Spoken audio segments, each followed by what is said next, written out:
Here are three things that federal workers on probationary status getting laid off should do. Hi, I'm Tom Spiggle with the Spiggle Law Firm. We help people been fired or afraid they might be in Virginia, Maryland, and Washington, D.C. We represent federal workers nationwide.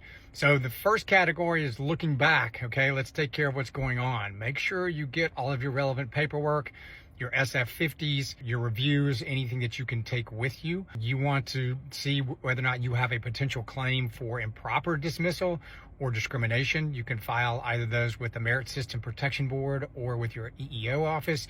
Good idea to talk to an attorney about your rights. Get any kind of severance paperwork or RIF paperwork and read it closely about any options that you may have to appeal those rights. If you're in a union, make sure to talk to your union rep about any individual rights you might have or rights you might have under the collective bargaining agreement.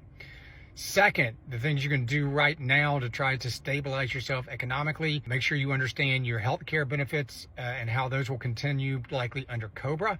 You should apply for unemployment insurance. You would do that through the state in which you work. So it's not a federal application, it's your state application.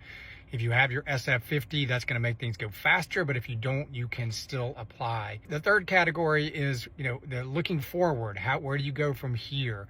So you might want to consider looking into priority placement programs if you want to try to get back into the federal government. Understandably, that might be difficult given all the positions getting cut. You should also look to state and local governments. Often people with federal experience are very attractive to these employers.